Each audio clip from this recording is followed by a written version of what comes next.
Hey y'all, welcome back to my channel. So today's video, we are talking all about detangling your curly hair, okay? A lot of people have this a little bit confusing, so I just kind of wanted to clear some things up and give you some great, tangible advice that you can use to help you with detangling your curly natural hair. Okay, so the first thing I want to mention is that we have curly hair, right? Whether it's nappy, whether it's coily, whether it's kinky, whether it's curly, we all have curly hair, all of our curls are different, but it's all curly hair. If it's not straight, it's some type of curly, you feel me? And because we have curly hair, right, it's destined to tangle.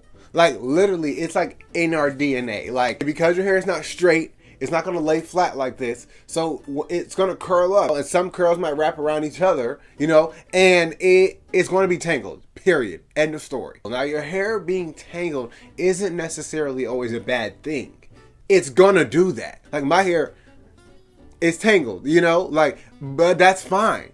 It's curly. That's just what it does, And I know there are a lot of people out there who feel like their hair just has to be not tangled and free of knots all the time, but then it's not going to be really curly. If I was to sit here and try to brush my hair out and pick it out to detangle it, it's not going to be curly like this. It's going to be a fro. It's going to be a big frizzy fro, right? Because when we're detangling it, we're ripping apart the curl, because it's like this. We're ripping it apart so that it's like this, and so we're just going to have a big fro. It's not going to be curly and defined, like how we like it to be. And I know there are some people who feel like they have to comb their hair or brush their hair on a daily basis. I do not recommend that. I don't do that personally, and I really wouldn't recommend it. I see some people going in with a small comb and going in on their hair. No. Or I'll get questions like, hey, my hair is always tangled.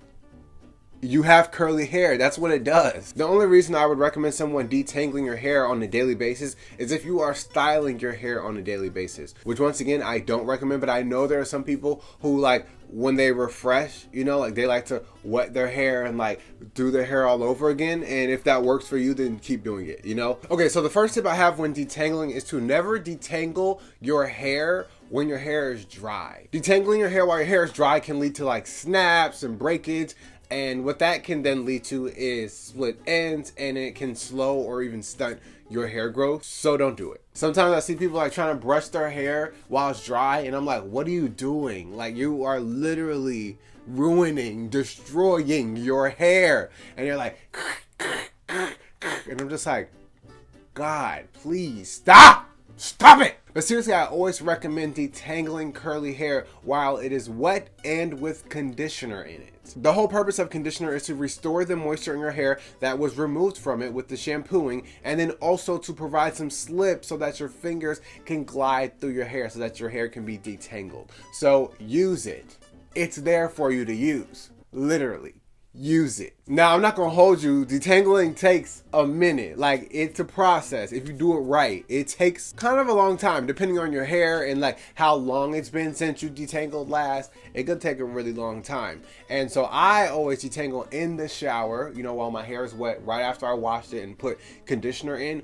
But I be standing in the shower for about 5 minutes just detangling. So if you are not in a position where you could do that, or you don't want to do that, you don't want to stay in the shower that long, you don't want to waste the water, or maybe you live in your parents' house and they don't like when you stay in the shower for too long and all that good stuff, there are things that you can do outside of the shower to prepare you for detangling. One of them is to detangle your hair outside of the shower, just like you would if you were in the shower. So after your hair has been washed, you come out of the shower, you put the conditioner in and you detangle, while your hair is still wet and the conditioner's in there, and you detangle outside of the shower. Other ways that you can do it are using oil or conditioner, or even deep conditioner, or some type of pre-poo treatment, and going in section by section and lightly and gently detangling. This takes a lot longer, and patience.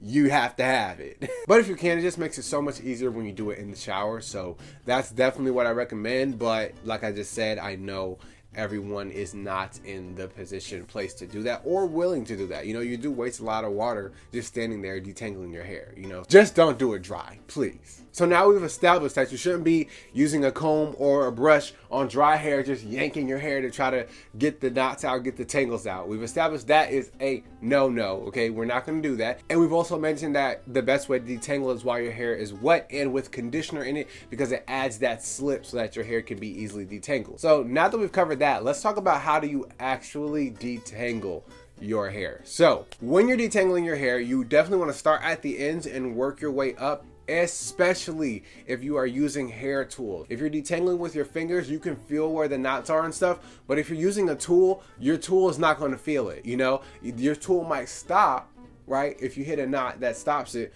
But if you hit a knot that doesn't stop your tool, like a brush or a comb, it can easily just pull right through and yank and like break that hair, snap that hair. So you want to be very careful with the tools, and you want to start at the ends and work your way up. Also, when you are detangling, you want to make sure that you are being very gentle with your hair. Like I said before, you don't want any snaps or any breaks, because that can lead to split ends and that can lead to your hair not growing. Now, if you're detangling and you're working your way through your hair and you come across a knot, or like your finger gets stopped or stuck on a tangler or knot, what you should do is grab that knot, like grab the hair and gently separate the hair. Right? You just want to separate it. You don't want to yank through it. You don't want to pull through it. You want to gently separate the hair. And sometimes if the knot is like bad enough, you might have to pull each hair one by one out of the knot to gently detangle that hair, because what you don't want to be doing is yanking this out. This is where it can become very time consuming, right? Because if you have a lot of tangles and knots that are really bad over your head,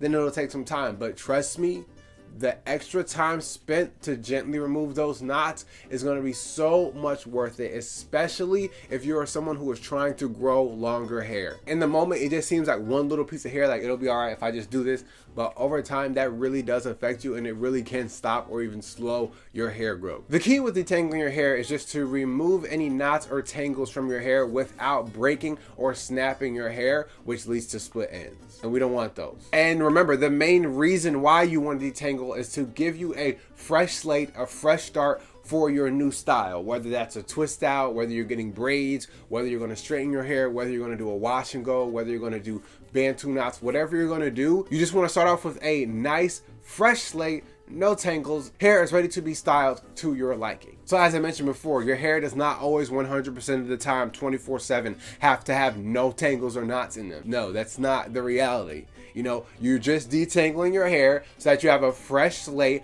when it comes time for you to style your hair. So these are just some helpful tips to help you detangle your curly hair properly. I hope these tips were helpful, and if you have any questions, drop them down below. If you enjoyed this video, then please give it a like, as it really does support this channel. And if you are looking forward to more videos like this, then make sure to click the subscribe button down below and hit the bell so that you get a notification every time I upload a new video. If you would like to follow my journey and see more of the behind the scenes stuff, then you can find me on Instagram and TikTok at Kobe Lomax. And that wraps up today's video. Thank you so much for watching and tuning in. You mean so much to me, and I'm so grateful for your support, and I'll see you in the next one.